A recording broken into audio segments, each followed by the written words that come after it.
Rok spoznáme Najdedinku. Myslíte si, že by to mohla byť práve vaša? Tak ju neváhajte prihlásiť do pripravovanej show Najdedinka Slovenska na mailovej adrese alebo na telefónnom čísle. Najdedinka Slovenska.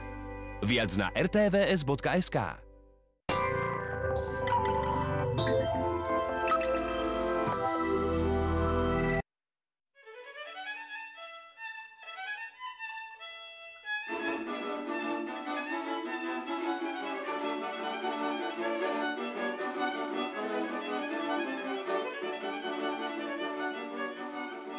Vysoko pod Poľanou je Detvianská huta. Dedina bez ulic, lázy a osamelé domy, pospájané hrboľatými cestami alebo úzkými chodníkmi. Každý dom, každý kút tu má svoje meno. Iba domáci vedia, ku komu sa zberajú, keď povedia: idem do Snohára, do Človeka, Zakutu, Rajmona, alebo k Čiriklovi, Boxerovi, Šošonom, Ryšavej líške či Čerčilovi. Názvy niektorých lazov, Brnovka, Komárno, Háferník, Štoliansko, Ľuľovka a Chmeľ vzdialene pripomínajú, že Detviansku hutu pred 200 až 300 rokmi osídlili hlavne Oravci, Nemci, Moraváci a Detvanci. Koľko generácií sa tu odvtedy vystriedalo?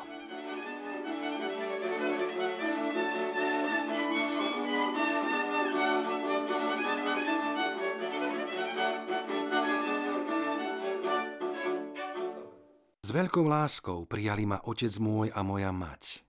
Aj sa Bohu zaviazali nábožne ma vychovať. Pretože nás milujú, na deti pracujú. Aj život svoj námahou v práci si skracujú. V tomto chudobnom kraji, kde máte iba dostatok vody, sa vždy rodilo veľa detí. Ženám od 16 do 50 rokov. Patriť do takej rodiny, ak sa všetci dobre znášali, znamenalo nikdy netrpieť samotou a mať veľa pomocníkov pri každej práci. A tej tu bolo vždy veľa. Ja som mal 5 rokov, keď som už pásol krávy. Za mladí privykaj, priúčaj sa práci. Lenivci na starosť bývajú žobráci. Z obilia sa dal ako tak pestovať iba ovoz, jačmeň, občas sa vydarilo jarné žito. Hlavnú obživu dávali zemiaky, kapusta, ovce, kone a kravy. Ak leto nebolo veľmi daždivé, dalo sa nasušiť seno a v septembri mohla byť žatva. Celá úroda zrna sa u niekoho zmestila do jednej väčšej skrine. Zemiaky sa dali kopať až v októbri, niekedy iba spod snehu. Kúrilo sa aj celý rok. 12 rokov som mal, keď som už kosil.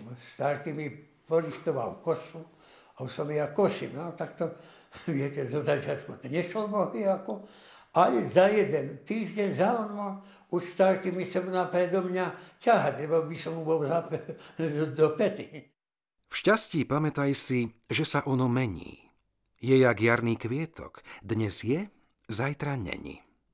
Niet na tomto svete žiadneho kútika, v ktorom by nebolo žiadneho krížika. Staré drevenice mávali oblôčky na dve dlane. To, aby sa cez ne v čase zimy neprepchali útočiaci vlci a bolo teplejšie. Nešťastie chodilo po tunajších horách a ľuďoch často. Počas cholery v roku 1873 kňaz nestíhal pochovávať mŕtvych. 15. augusta 1888 prikryl huťanský chotár sneh. Kto ho nechal na klasoch, ten neskôr žal, ale kto ho striasol, tomu obilie vymrzlo. Na pamiatku tejto udalosti je kostol zasvetený na nebovzatej Panne Márii a huťania v procesii nosia sošku Božej Matky, ktorú si vraj priniesli do prvého dreveného kostola tí, čo obec zakladali. V roku 1894 ľudia už nemali čo do úst vložiť. Varili si ďatelinu a piekli pomletú kôru s kúskom múky. Pán farár Tom Kuliak vyprosil v druhých dedinách pomoc a každej rodine nameral kilu zrna, čo bolo 60 litrov. Pred 150 rokmi si chlapi na dvojtýždňovú robotu do lesa nosili v bisahe, plecniaku, za štvrtáčku zemiakov asi 15 litrov. K tomu 2 litre kapusty a malú kanvičku záprašky s kúskom hrachu. Bieda bola v 31., 32., 33. Strašná bieda bola. Ani tvrdá drina, ani veľká skromnosť neumožnili rodinám, aby všetky jej deti zostali v rodnom Chotári. Od osamostatnenia obce v roku 1776 až doteraz stala sa pre väčšinu iba dočasným domovom. Počínajúc susednými látkami, takmer v každej dedine od Lučenca po Levice, od Brezna po Šahy, nájdete potomkov bývalých Huťanov. Už okolo roku 1820 zakladali novú hutu a židáreň, ktoré sú v dnešnom Rumunsku. Kdekoľvek sa prisťahovali, prišli ako horali s ohníčkom v očiach. Ak by ste chceli poznať nejakých horkokrvných, tvrdohlavých, no zároveň dobrosrdečných ľudí, medzi Huťanmi by ste ich našli. Vedeli sa byť so životom i s druhými ľuďmi. Tí najsilnejší si poradili aj s 10-násobnou presilou. No vedeli sa i pomeriť a s málom sa rozdeliť. Často museli vytrvať tam, kde iní nevládali alebo nechceli. Huťania bývali naozaj mocní chlapi. Veď aj tí starší po 60-ke dokázali si bez pomoci druhých vyhodiť na plecia a odniesť po 2 polmetrákové vrecia zemiakov.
Rád som si ja zaspieval, Ja som aj keď som zaspieval, cigáňom mi aj husle vypadli. Každý strom má svoje dejiny, každá skala i studnička. Tento buk zostal ako jediný v obci z čias pred vyše 200 rokmi, keď tu 4 desaťročia fungovala skláreň a väčšina lesov šla do pece. Príroda akoby sa stále omladzovala, no čas ľudský zdá sa byť krátky.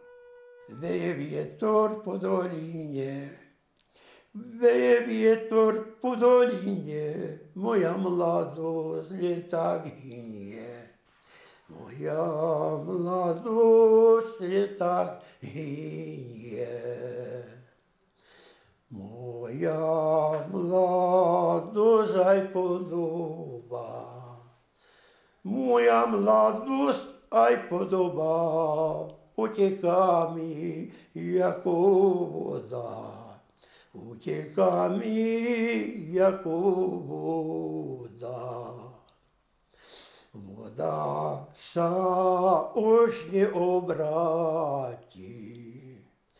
Voda sa už neobráti, moja mladosť sa nevráti.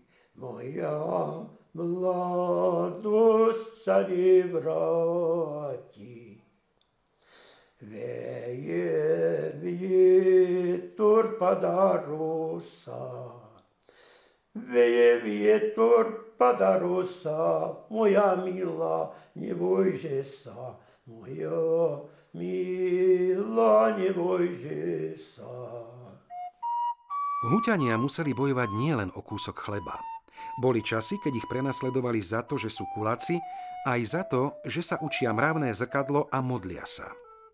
Rodičom sa vyhrážali, že ich deti pôjdu robiť iba do bane, ak ich prihlásia na náboženstvo. Ani matrikárke na MNV nechceli dovoliť, aby chodila do kostola. Mala byť vzorom v boji proti náboženským prežitkom. No aj tu kosa narazila na kameň. Huťania si ako jediná dedina na Slovensku zachovali veľké verejné procesie počas celého socializmu. Väčšina ľudí sa nehambila za svoje presvedčenie a niektorí by radšej stúpili do kravského lajna, ako by pritakali. Kto zná sám nad sebou rozumne panovať, ten sa môže v pravde slobodný menovať. Dar svojho života maj v slušnej vážnosti, že by ho nestratil z ľahkomyselnosti. V skromných podmienkach mladší prejavovali väčšiu úctu starším. Niektorí mladí ľudia tu stále svojim rodičom vykajú. Povedia, mamko, čo potrebujete? Najstaršie generácie si ešte spomínajú na onikanie, ktoré bolo zaužívané i medzi susedmi. Veľkú vážnosť v rodinách mali a majú krstní rodičia. Čo nedokázali staré časy, novšie zmôžu. Počet obyvateľov klesol za 60 rokov na menej ako tretinu. Kedysi mala huta s látkami okolo 10 škôl. Dnes by deti nenaplnili ani 3. Rojko von vybehol, na koníčka sedol, pri hajíčku na tej lúčky, kamarát to zviedol. Hlasivky sa vžuje. No, ďakujem vám.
Rodina, deti, partnerstvo. Jedna téma, 3 minúty, 100 osobností. Je to na každom z nás, aby sme